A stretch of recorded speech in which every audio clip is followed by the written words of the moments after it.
Bonjour à tous. Bienvenue dans cet atelier. Il nous reste encore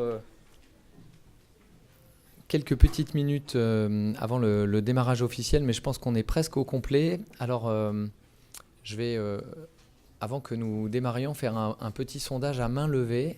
Est-ce que dans la salle peuvent lever la main les gens qui considèrent avoir une casquette RSE ou développement durable? Merci de rabaisser. Maintenant, les gens dont le périmètre d'intervention est plutôt le digital, l'informatique, les SI. Voilà. C'est bien, ça fait à peu près deux tiers, un tiers. Le sujet du jour, c'est évidemment un sujet qui fait le pont entre vos deux champs de réflexion, entre vos deux sphères d'intervention. Et donc, on serait ravis de compter dans la salle des binômes, c'est-à-dire des gens qui seraient venus à deux en représentant les deux aspects du sujet qu'on va traiter aujourd'hui. Levez la main si c'est le cas. Et donc, on avait dit qu'on vous offrait une bouteille de champagne. Non, je fais ça. Voilà, toujours, on en a parlé en tout cas. Alors, allez, on va démarrer. Bonjour à tous, je suis Olivier Classio, je suis un des fondateurs du cabinet Des Enjeux et des Hommes. Ça fait 15 ans que je travaille dans le champ de la RSE et ce qui est passionnant dans ces conférences pro-durables, c'est lorsqu'on met à jour un nouveau sujet ou une nouvelle manière d'approcher une problématique qui parfois est relativement ancienne. Et c'est vraiment le cas de l'atelier qu'on va animer aujourd'hui. Vous le voyez à l'écran, on va parler du gaspillage digital. Alors le gaspillage digital, c'est peut-être pas un sujet dont vous avez beaucoup entendu parler, mais quand on travaille avec différents secteurs d'activité, on sait que c'est un sujet dont on parle beaucoup dans l'alimentaire ou dans l'univers des FMCG, comme on dit, les Fast Moving Consumer Goods. Voilà, il y a ce sujet du gaspillage de la ressource, de son mauvais usage. Et donc il y a une transposition aujourd'hui à un secteur qui est un peu différent, qui est celui des SI et du digital. Alors avant de vous introduire l'entreprise et les experts que nous avons réunis aujourd'hui, simplement vous expliquer comment on va cheminer. On va essayer de mieux mesurer les enjeux du numérique responsable, dont le gaspillage digital fait partie. On va vous expliquer aussi, grâce à nos experts, comment cette notion est appréhendée sur la base de l'expérience et de l'expertise du groupe Econocom. Et puis on prendra un exemple concret qui peut-être vous aidera à avoir des repères sur ce que ça pourrait représenter chez vous, directement pour ceux qui ont levé la main en temps d'eux, et indirectement quand vous devrez aller raconter ça à vos collègues tout à l'heure pour ceux qui sont plutôt développement durable et RSE. Et puis on essaiera, avec évidemment le regard sur la montre, par respect pour les gens qui récupéreront la salle après, d'ouvrir à quelques commentaires ou questions en fin de présentation. Alors juste quelques repères et quelques chiffres clés. Il faut se rappeler que finalement, le numérique, c'est pas un secteur anodin. C'est 3% des émissions de gaz à effet de serre. C'est comparable au transport aérien. C'est aussi pour ceux d'entre vous qui travaillent dans les services, souvent le premier ou le second poste d'émissions carbone dès lors qu'on n'est pas une entreprise qui a des activités industrielles. Donc c'est significatif et c'est quelque chose qui ne fait que grossir. Le deuxième chiffre qu'on a mis à l'écran, c'est dans une autre facette, ce qu'on appelle les D3E, c'est les déchets électriques et électroniques. Et vous voyez que, alors évidemment c'est pas à l'échelle française, c'est à l'échelle internationale, mais on a une marge de progrès colossale puisqu'aujourd'hui on a encore 70 à 90% de ces déchets qui échappent aux filières qui pourraient les retraiter de la bonne façon et faire en sorte que les matières premières et les ressources soient traitées correctement. Donc on est vraiment sur un secteur qui n'est pas complètement mature dans la gestion de ses propres impacts. Aujourd'hui, on va essayer d'aborder le sujet avec un angle particulier. Donc on va parler du numérique responsable, mais on va aussi parler du digital. Et donc, qu'est-ce que c'est que de ne pas faire de gaspillage digital ? C'est de ne pas faire du digital pour le digital. Et donc, de privilégier le bon usage grâce à un équipement qui sera adapté aux besoins. Ça paraît anodin, mais quand vous lisez cette phrase, on voit qu'on va aller chercher une dimension technologique, technique, mais aussi une dimension humaine. Et c'est notamment cette approche qu'on va essayer de partager avec vous tout de suite. Le but, in fine, étant évidemment de limiter l'empreinte carbone, énergétique, mais plus globalement environnementale du numérique. Chez Econocom, on s'est fixé une mission RSE. Et donc, cette mission, c'est, et vous avez d'ailleurs au premier rang les représentants, si ça vous intéresse tout à l'heure, du département RSE de l'entreprise, si vous voulez échanger tout à l'heure. La mission, c'est d'apporter des solutions digitales efficaces et responsables pour générer un impact positif. N'oublions pas que le numérique, n'oublions pas que le digital, c'est aussi des outils pour améliorer nos impacts à d'autres endroits. Et donc, c'est aussi un levier important pour ceux d'entre nous qui ne sont pas dans les SI, mais qui travaillent sur le développement durable plus largement. Avec 3 axes que vous avez à l'écran. Le premier, c'est d'accompagner les usages responsables des clients, mais aussi des users. Et donc là, tous ceux d'entre vous qui sont dans le B2B, 2C, doivent se reconnaître là-dedans. C'est de travailler jusqu'au consommateur ou à l'utilisateur final des produits ou services qu'on met sur le marché. C'est aussi de faire en sorte que les équipes d'Econocom considèrent que la RSE, c'est une manière de continuer à progresser et donc à nourrir leur propre performance, qu'on nomme l'excellence chez Econocom. Et puis enfin, parce que le groupe Econocom, c'est une entreprise et tout un tas de petites entreprises qui sont des satellites, c'est d'embarquer l'écosystème global dans cette démarche. Alors, pour parler du gaspillage digital et du numérique responsable, on a réuni 2 experts qui sont à ma droite, Louis-Antoine Dubois et Sylvain Huguet. Et ce que je vous propose, c'est que sans perdre de temps, on essaye, dans un premier temps, de définir plus clairement ce qu'est le gaspillage digital. Et Louis-Antoine, je te passe la parole. Bonjour à tous, donc, je suis Louis-Antoine Dubois, donc, je suis directeur de la solution Mars, qui est une solution qui permet de lutter contre le gaspillage digital qu'on a développé chez Econocom et que je vous présenterai un peu plus en détail qu'est-ce que c'est capable de faire. Donc si on regarde les équipements numériques de manière générale, ce qu'on voit, c'est que le cycle de vie des équipements numériques, il y a 3 principales phases. La première phase, c'est tout ce qui est fabrication. La deuxième phase, c'est tout ce qui est utilisation. Et la troisième phase, c'est tout ce qui est gestion de la fin de vie. Sur la partie fabrication, tout ce qui est gaspillage digital, ça peut être la lutte contre tout ce qui est rebut, faire en sorte qu'on optimise au maximum le matériel qu'on va utiliser pour pouvoir fabriquer l'équipement. Sur la partie utilisation, on va y revenir en 2 minutes. Et sur la partie fin de vie, c'est comment faire en sorte d'utiliser l'équipement numérique le plus longtemps possible, tout en assurant une satisfaction des utilisateurs, des collaborateurs, et potentiellement derrière de recycler l'équipement. Recycler l'équipement, ça peut dire le réutiliser, par exemple, parce que le collaborateur pourrait racheter l'équipement ou le revendre, ou tout simplement le recycler derrière. Et ce que j'ai compris en préparant cette conférence, c'est que finalement, le levier sur lequel on va insister aujourd'hui, il a été moins creusé, moins travaillé que les deux autres champs que tu présentais à l'instant. Donc justement, on va se focaliser aujourd'hui sur la partie utilisation. Alors comment on définit le gaspillage digital sur la partie utilisation ? Le gaspillage digital, c'est l'ensemble des ressources digitales qui ne sont pas ou mal utilisées au sein d'une entreprise. Alors qu'est-ce que ça veut dire ? Si on regarde un peu les différents termes de cette définition, déjà, qu'est-ce que c'est qu'une ressource digitale ? Une ressource digitale, pour nous, c'est l'ensemble des équipements numériques qui sont mis à disposition des collaborateurs. Donc ça peut être un PC, une tablette, des objets connectés ou un téléphone portable. Mais c'est aussi l'ensemble des applications qui sont sur ces équipements. Donc toutes les applications que les collaborateurs peuvent utiliser au jour le jour. Et donc derrière, si on optimise toute la partie applicative, on peut aussi optimiser tout ce qui est serveur, tout ce qui est data center, en même temps qu'optimiser la partie applicative.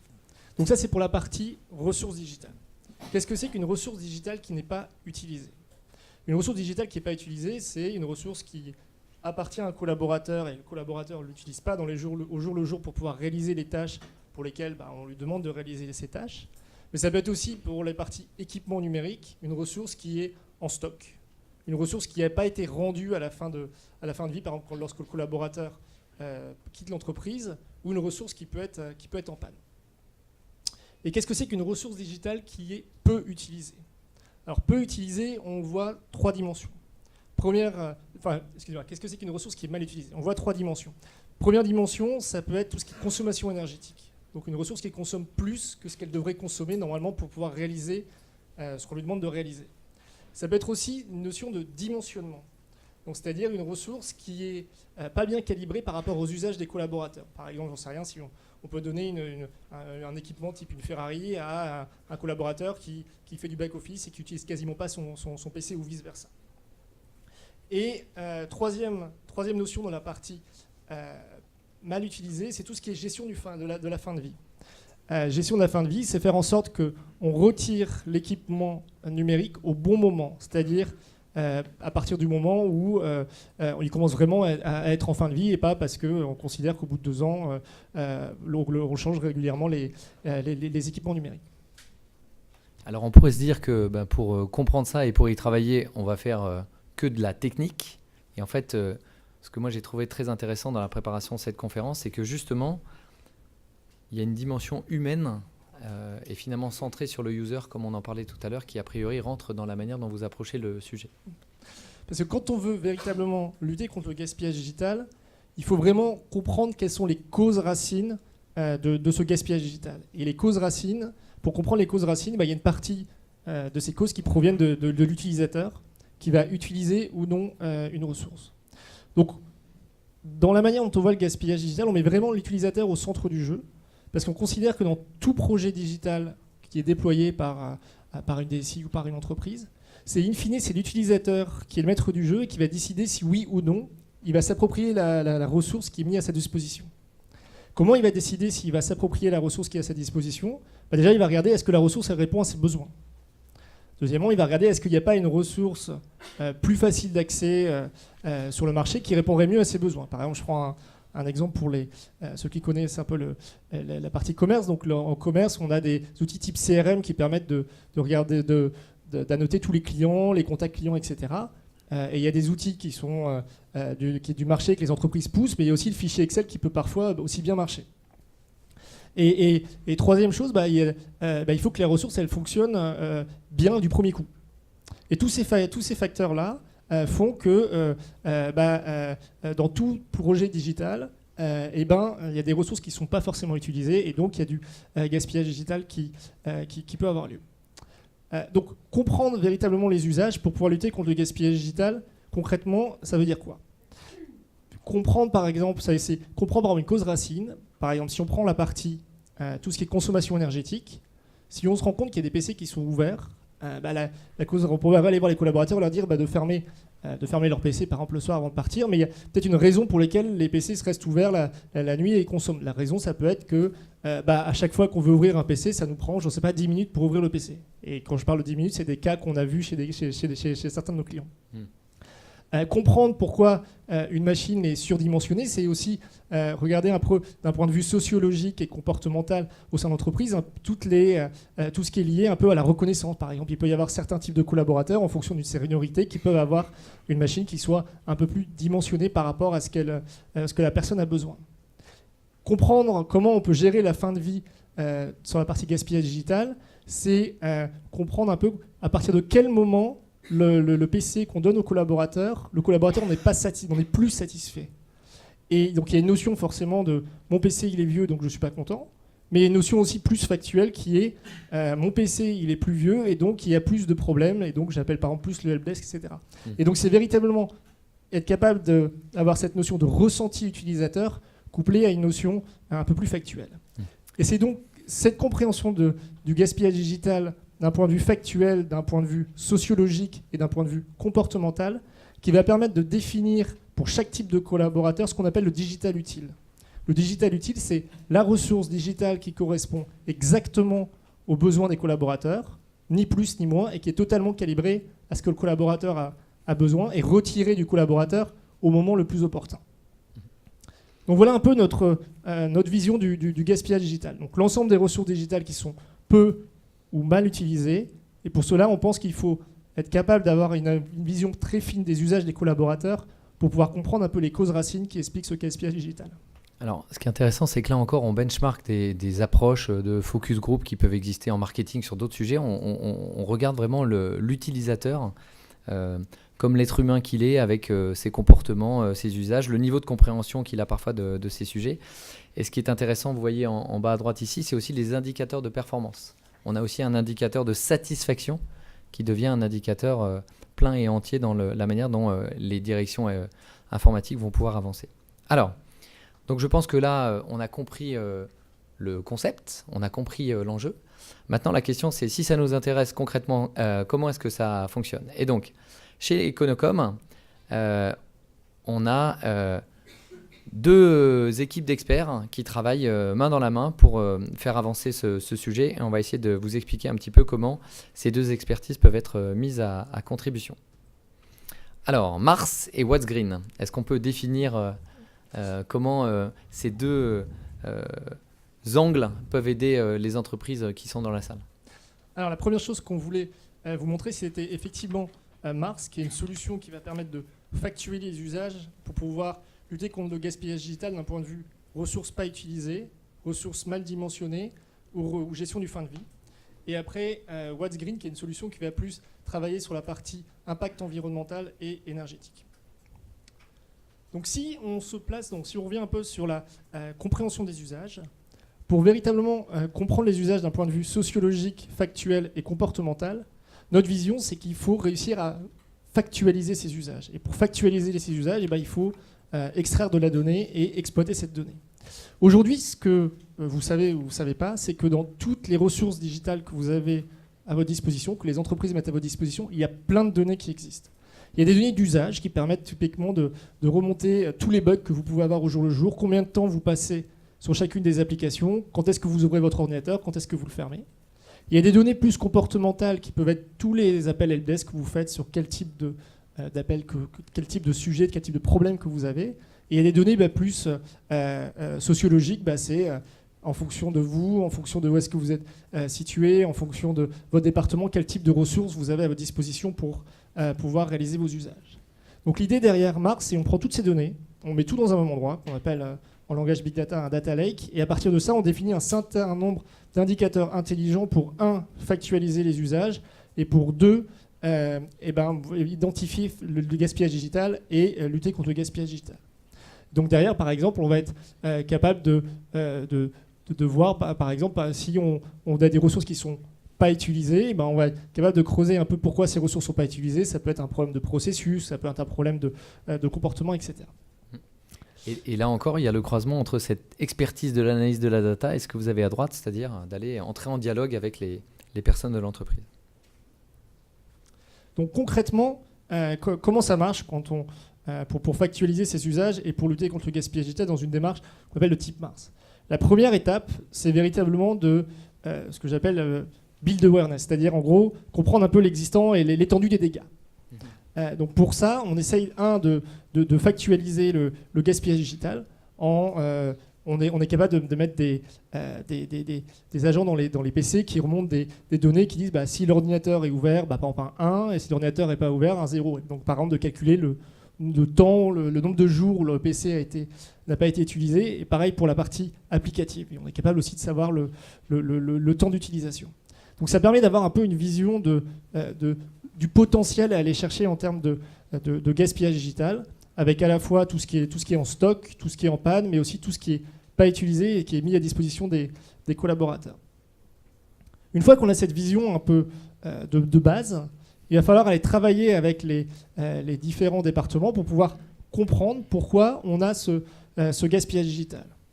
Et comprendre pourquoi on a ce gaspillage digital, c'est aller travailler par exemple avec les DSI pour essayer de voir s'il n'y a pas des manières de plus optimiser par exemple les stocks ou de PC ou de mieux traiter les pannes, mais c'est aussi travailler avec les DSI. Par exemple, là on a eu chez un client pour récupérer plus rapidement les PC quand les personnes elles quittent l'organisation pour pouvoir après les réattribuer à d'autres collaborateurs. Mais c'est derrière aussi travailler avec les collaborateurs pour pouvoir comprendre pourquoi ils n'utilisent pas au jour le jour les ressources qu'on met à leur disposition. Parce qu'il ne faut pas supposer que les DSI elles sont idiotes et qu'elles mettent des ressources qui ne sont pas censées être utilisées par les collaborateurs. Non, les ressources, elles sont là pour les collaborateurs et pour être utilisées. Donc si elles ne sont pas utilisées, c'est bien qu'il y a une raison qu'il faut aller chercher. Quelques exemples qu'on a identifiés. Par exemple, on a travaillé avec un acteur du bâtiment qui avait déployé des tablettes pour un certain nombre de ses techniciens pour pouvoir remonter des données en temps réel sur les chantiers et sur l'élaboration des chantiers. Ce qu'on a vu, c'est que toutes ces ressources qui avaient été mises à disposition des techniciens, in fine, elles n'étaient pas du tout utilisées. Pourtant, c'était une volonté de l'entreprise de remonter ces ressources en direct. Donc on est allé travailler avec les utilisateurs pour comprendre pourquoi ces ressources n'avaient pas été utilisées. Et dans ce cas-là, c'était très simple. La tablette, elle ne rentrait pas dans la poche des techniciens. Et donc du coup, les techniciens, au lieu d'emmener leur tablette sur les chantiers pour mettre à jour les données, la tablette, elle restait dans la voiture. Donc voilà, donc c'est travailler aussi avec les collaborateurs pour identifier vraiment les ressources qui permettent de répondre à leurs besoins et à leurs usages. Et derrière, dans la troisième étape, on travaille plus sur des personae qui permettent d'identifier en fait des types d'usages.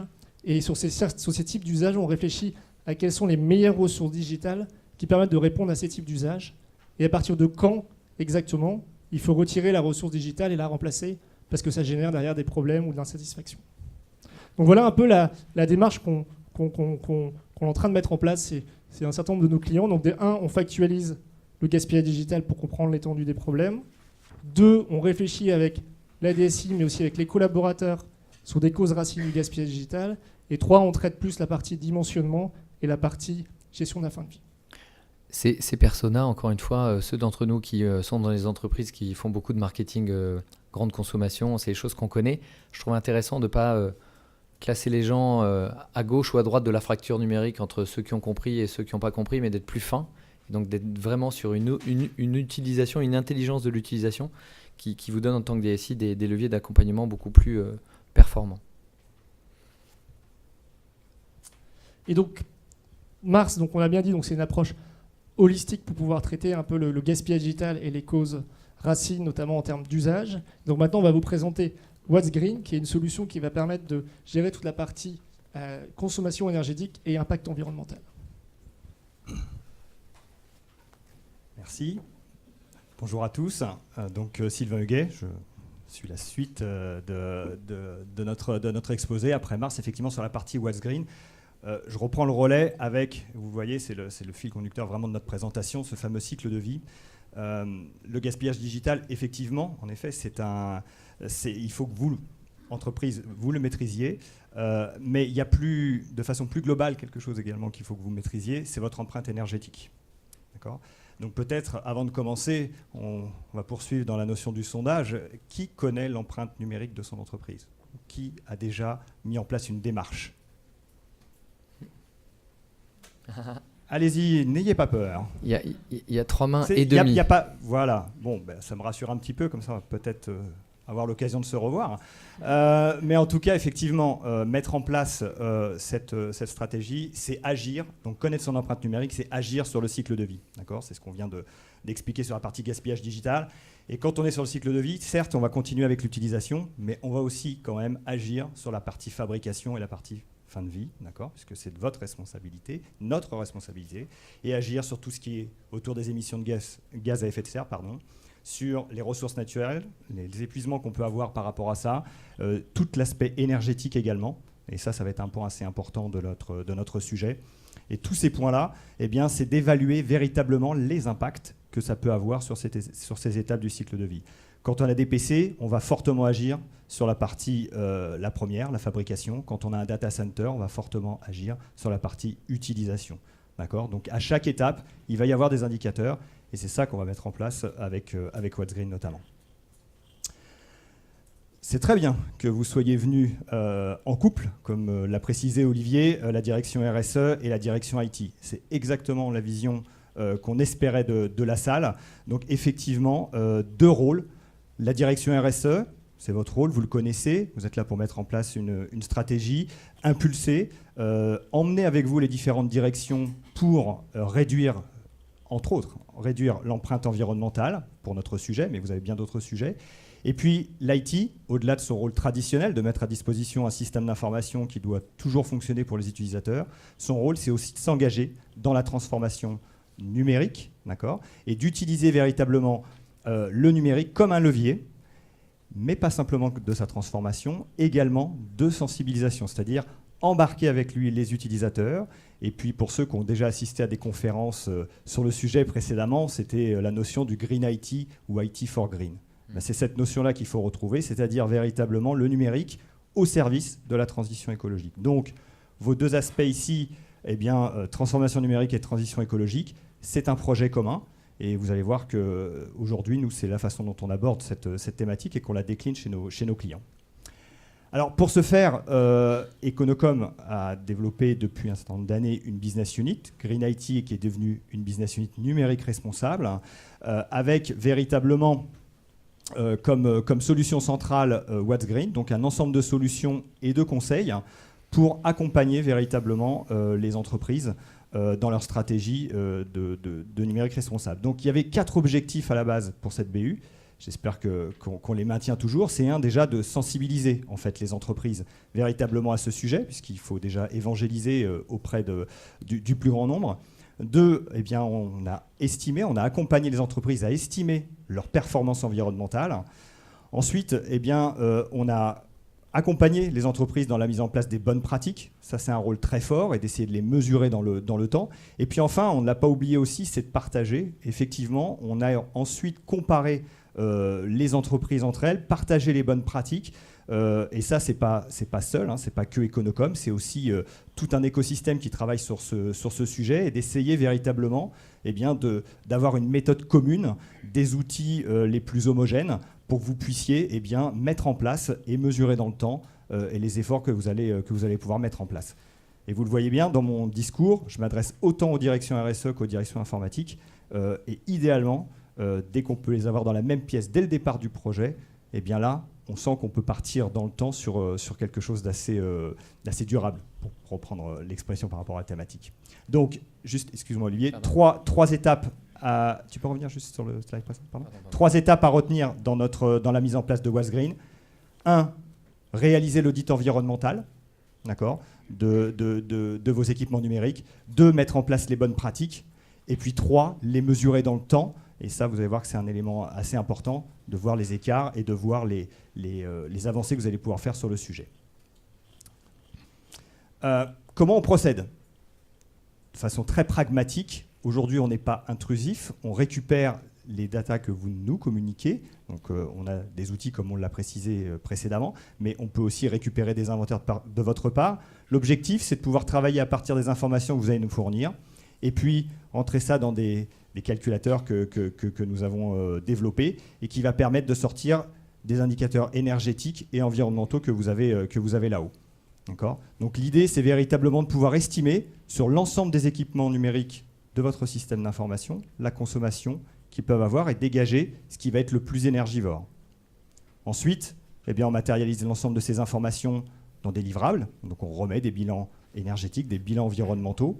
Et puis il y a une 3e étape, c'est celle de l'équipe où effectivement eh bien, on va retrouver avec l'entreprise avec laquelle on travaille véritablement la collaboration qu'on va instaurer dans le temps, c'est-à-dire des comités de pilotage. Donc ça c'est assez classique puisqu'il faut restituer les résultats de ce qu'on analyse. Mais derrière, on va pouvoir aussi mettre en place des ateliers. Il y a des entreprises qui mettent en place des ateliers avec des utilisateurs donc qui vont collaborer à ce type de projet. On transforme également l'ensemble des informations que l'on étudie véritablement à travers des supports de communication. Donc on accompagne aussi, on vulgarise l'ensemble de ces informations pour que ça soit prêt à être intégré dans des rapports RSE par exemple, ou tout type de communication interne. Donc voilà, le patchwork vraiment de What's Green et sa méthodologie, elle réside véritablement dans ces 3 étapes et on arrive à peu près à le dupliquer pour l'ensemble des équipements de votre système d'information. Donc que ce soit l'étude d'un data center, que ce soit l'étude de l'ensemble des équipements des collaborateurs ou tout ce qui est partagé. On va assez loin, hein. Ça peut être les vidéoprojecteurs, les multifonctions, tout ce qui a une consommation dans l'entreprise. Là où je pense qu'on est intéressé à double niveau, et tu l'as bien dit, c'est que vous avez en commun le besoin de piloter la démarche. Et donc, le fait d'avoir des données fiables sur lesquelles vous pouvez faire des points réguliers, évidemment, c'est intéressant. Que les gens qui avaient la casquette RSE et qui ont levé la main tout à l'heure ont aussi du reporting RSE à faire. Et donc, ça fait partie des éléments importants. Je voulais juste, moi, avec mon petit œil externe d'accompagnateur du changement, vous dire que ce type de projet, il est particulièrement aussi intéressant dans des projets plus globaux, quand on déménage, quand on veut réorganiser les espaces de travail. Ça peut aussi faire partie des choses sur lesquelles on se pose des questions. Voilà, vous avez en ce moment pas mal de chantiers sur le travailler ensemble qui peuvent être des occasions d'aller intégrer ce type de questions. Parce que si on interroge les collaborateurs sur les bonnes conditions de travail ensemble et qu'on fait des focus group, typiquement, ça peut être un des volets qui est abordé pour que cet échange soit le plus complet possible.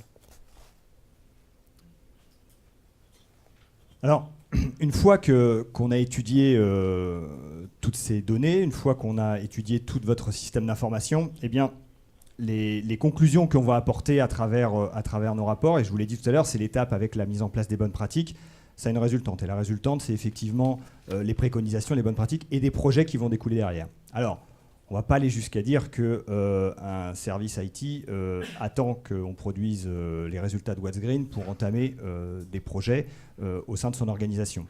Simplement, effectivement, on va intégrer dans ces projets la possibilité systématiquement que le numérique responsable soit présent. Donc vous allez agir sur, je vous ai mis quelques exemples ici, mais le plus important, ça va être effectivement sur les achats, vous allez agir sur l'optimisation de l'infrastructure et puis sur les usages de tous les jours au niveau des utilisateurs. Donc sur ces trois pôles-là, eh bien, va découler un certain nombre de projets qui peuvent effectivement être de créer un catalogue vert, par exemple, et s'assurer que tous les équipements que l'on va choisir seront bien écolabellisés, avec être les moins énergivores possibles. On va parler d'éco-conception applicative, par exemple. Donc on ouvre aussi des sujets au sein de certaines directions IT sur ce point-là. Et évidemment, on en a un petit peu parlé, mais j'aimerais quand même qu'on en dise quand même deux mots sur la partie fin de vie, puisque c'est de notre responsabilité également. Louis-Antoine l'a abordé, mais sur la partie véritablement du réemploi du matériel et qu'on puisse vraiment se dire que, on va le voir dans l'exemple client juste après, que parfois, effectivement, un PC qui appartenait à un utilisateur va pouvoir, s'il a quitté par exemple l'entreprise et qu'un autre le remplace, être réutilisé et pas systématiquement devoir l'en commander un nouveau. Alors ça paraît, quand on évoque un petit peu tous les exemples comme ça, être des micro-exemples, mais je peux vous assurer qu'une fois rassemblés au sein véritablement d'un travail où vous allez collecter l'ensemble des informations, les impacts ils se mesurent de façon assez significative. D'accord. Et vous allez le voir justement à travers l'exemple qu'on va voir après. Et alors on a, en préparant cet atelier, j'ai forcé nos experts à choisir un exemple qui n'était pas un exemple d'une multinationale extrêmement importante dans ses effectifs. On a voulu prendre un exemple bien calibré pour que toutes les personnes qui sont dans la salle puissent s'y retrouver. Alors on vient de m'indiquer que j'avais 5 minutes. Donc en 5 minutes, je vais vous préciser exactement, concrètement, tout ce qu'on vient de vous dire, comment on l'a décliné. Alors chez un client, effectivement, pourquoi on l'a choisi au-delà du périmètre que vient d'évoquer Olivier, c'est qu'il a la particularité d'avoir l'ensemble des solutions qu'on vous présente aujourd'hui. Et en plus, on a pu étudier un panel quasi complet de son système d'information. Ce n'est pas toujours évident. En général, on y va étape par étape. Donc le résultat, il est là. La première chose en haut, à gauche, c'est exactement ce qu'on vous disait en introduction. C'est un projet déjà commun entre la direction RSE et la direction informatique, qui ont porté ensemble ce projet-là, chacun avec son rôle qu'on évoquait tout à l'heure. Donc 3200 collaborateurs, vous voyez, on a étudié plus de 15 000 typologies d'équipements, d'accord, enfin 15 000 équipements, pardon, qui représentent plusieurs typologies. Une démarche qui a commencé en 2017 avec la partie What's Green, donc on est déjà dans la deuxième étude, donc on a pu déjà évaluer les efforts qui ont pu être faits par rapport à l'année dernière. Et puis, depuis l'année 2018, le milieu de l'année, la solution Mars a été intégrée et a déjà été testée et évaluée sur la moitié du parc. Donc, ce qui va permettre déjà de nous donner des résultats assez concrets. J'ai voulu vous livrer quelques chiffres clés Allez-y, vous pouvez les photographier, mais on vous les enverra, vous inquiétez pas. En tout cas, voilà, qu'est-ce que ça a généré? Ce résultat, c'est effectivement un système d'information qui consomme 6,5 millions de kilowattheures par an, ce qui génère 500 tonnes d'équivalent CO2 et un peu plus de 60 tonnes de D3E. Là, c'est une synthèse, 3-4 chiffres choisis comme ça, pour vous donner véritablement la mesure de ce que peut faire ce type de résultat, et puis déclinez-le par un nombre d'indicateurs encore plus important. Nous, on ramène aussi, je vous ai mis le nombre de kilowatts ramenés aux collaborateurs, on le fait pour certaines entreprises, ça c'est quelque chose qu'on décide ensemble. Et puis, vous voyez déjà les éléments importants, c'est effectivement la marge de progression qu'a fait cette entreprise entre 2017 et 2018. Elle a déjà réduit son empreinte numérique de 30%. D'accord ? Alors comment ? Eh bien, très concrètement, elle a eu une optimisation assez importante au niveau de son infrastructure, puisqu'ils ont virtualisé pas mal l'aspect de leur serveur et une rationalisation. Donc, comme je vous le disais tout à l'heure, tout ce qui est serveur, ça consomme énormément. Donc, à partir du moment où il y a des agissements dessus, l'effet est immédiat. Sur l'aspect des PC, un renouvellement de laptop et plus du tout de desktop. Donc là aussi, une baisse de près de 20% de la consommation sur ce poste-là, additionné à celle que je vous ai dit précédemment. On arrive très vite à pouvoir faire des gaps comme cela. C'est pas dit que ça soit la même chose pour tout le monde, et c'est pas dit qu'on fasse ça tous les ans. C'est pas l'idée. L'idée, c'est qu'effectivement, on puisse à chaque fois mesurer les progrès qu'on va pouvoir faire. Peut-être que l'année prochaine, elle fera entre guillemets que 15%. On n'en sait rien, on verra. Mais en tout cas, vous allez voir ce qu'elle va mettre en place pour la suite. Et puis, on a identifié grâce à Mars près de 10% des assets qui étaient des PC dormants. D'accord ? Donc c'est tout ce que vous a présenté tout à l'heure Louis-Antoine. Et vous avez vu déjà qu'il y avait une 50aine de postes qui sont déjà sortis du parc. Moi, je veux juste dire, vu le nombre de personnes qui ont levé la main, que 30% de réduction de l'impact carbone, même si c'est sur une partie de l'activité, c'est significatif. On cherche aujourd'hui des champs de progrès sur lesquels on peut travailler de manière significative. Donc c'est quand même une bonne nouvelle de savoir qu'on peut aller jusque-là, même si évidemment, avec le temps, l'effet se lisse bien évidemment. Juste avant que j'oublie, cette entreprise a fortement communiqué à travers ses outils de communication et notamment son rapport RSE. Donc vous voyez que là, en synthèse, imaginez-le sur une de vos pages, puisque les rapports RSE sont assez créatifs en général, de pouvoir intégrer ce chapitre. Il n'existe pas ou peu encore, ce chapitre numérique, donc c'est à vous de l'écrire et de le créer dans vos rapports RSE. En tout cas, les clients qui travaillent avec nous l'ont fait et peuvent mesurer dans le temps ces aspects-là. Donc, pour finir, eh bien, les axes qui ont été étudiés en 2019 pour ce client, je vous l'évoquais tout à l'heure, mise en place d'un catalogue vert, donc la définition quasi obligatoire que pour chaque configuration qui vont être choisies, on pourra évaluer le top 3 des assets qui correspondent bien à cette configuration et qui sont en basse consommation. On l'a couplé avec une définition des personae. Moi, je disais profil, mais mon latin m'a rattrapé. Donc, du coup, personae, c'est la même chose. Mais définition de profil, de bien pouvoir effectivement attribuer les bons postes bien dimensionnés pour chaque utilisateur. Pareil pour la partie également des softs, comme vous le voyez ici.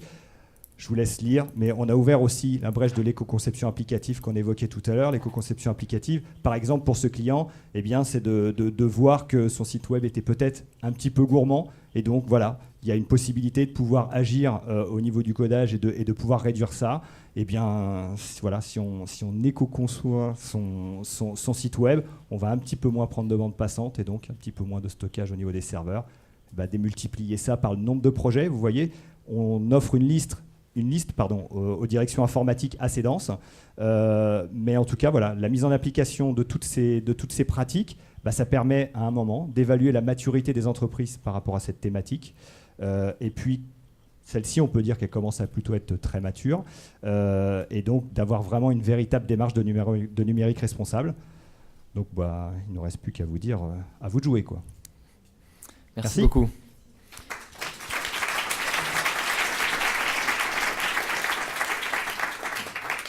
Donc vous l'avez vu, sujet à enjeu, des leviers historiques, peut-être des nouveaux leviers, des nouvelles approches, des modalités qui impliquent les êtres humains et les collaborateurs qui sont dans votre entreprise. Voilà, c'est aussi une nouvelle manière de traiter les sujets et peut-être d'aller chercher des résultats qu'on n'avait pas réussi à atteindre jusque-là.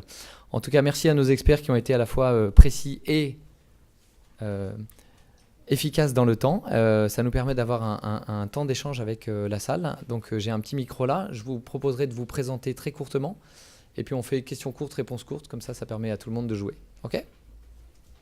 Est-ce qu'il y a des remarques ? Des questions ? Oui.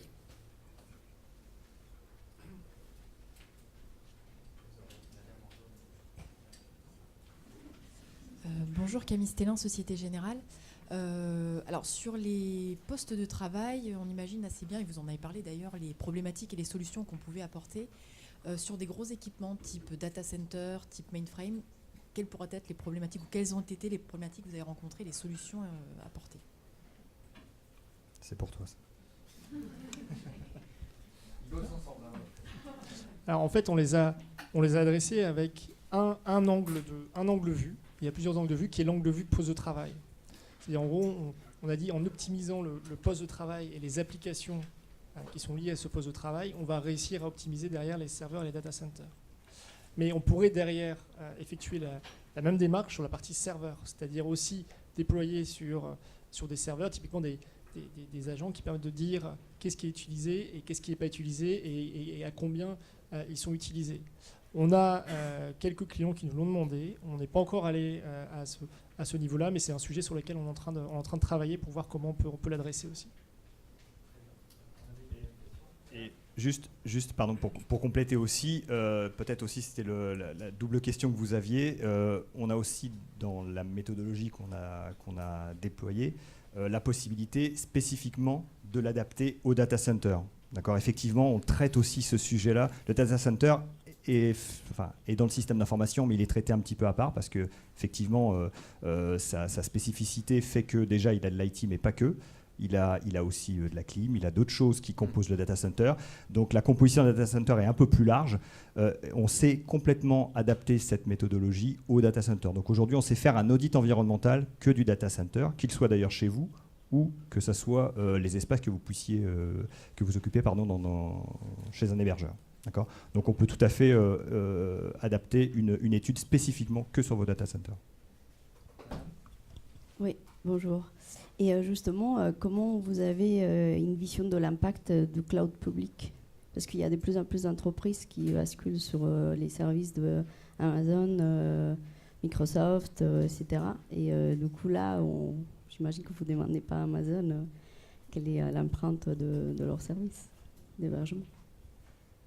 C'est pour toi aussi.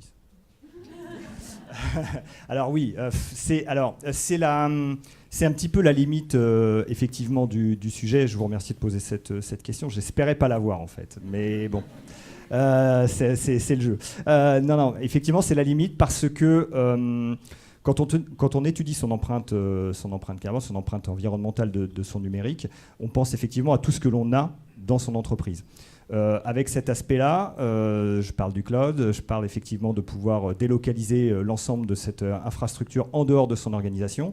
Certes, vous n'avez plus à avoir la consommation en tant que telle chez vous, mais votre empreinte, elle est quand même à vous. D'accord ? Vous ne faites que de déplacer le sujet. Alors effectivement, très compliqué pour être tout à fait transparent d'avoir l'information auprès des géants que vous venez de citer. Aujourd'hui, on essaye de l'estimer, en tout cas avec les abacs que l'on peut avoir, mais on n'aura jamais l'information précise. En réalité, vous la payez dans la redevance que votre entreprise règle auprès de cet hébergeur, d'accord ? Chez certains hébergeurs, plutôt locaux, quand on reste dans du cloud au niveau du pays, on arrive à avoir ces informations-là.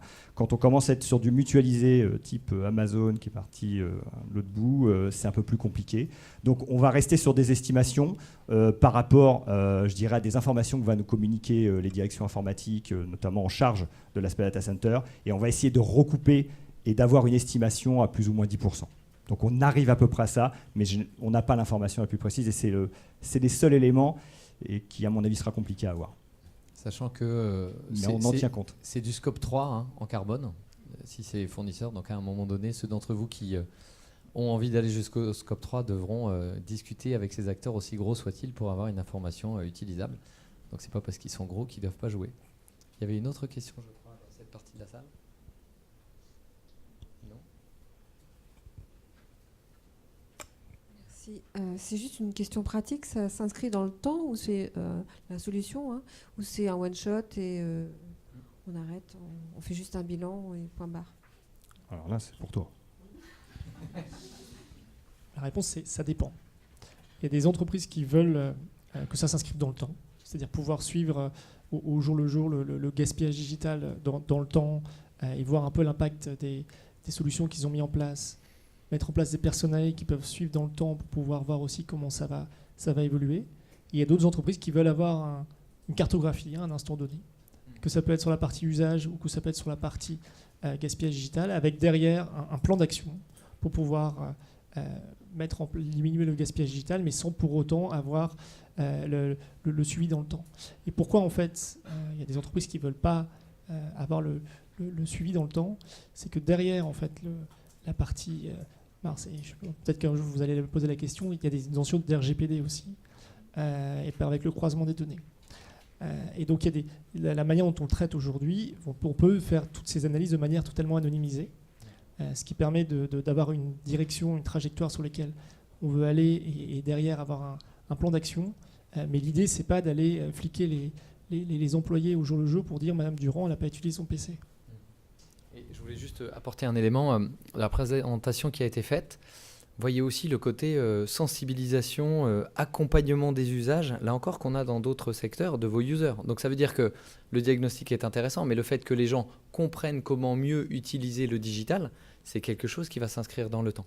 Après, en effet, il y a une question de est-ce que ça se fait de manière volontaire, quels outils et quelles informations on donne, mais on peut complètement aussi inscrire ça, et là je parle aux directions RSE qui sont dans la salle, comme un des leviers sur lequel vous avez envie de faire bouger les comportements et les pratiques de vos collaborateurs. Et le digital n'en est qu'un aspect.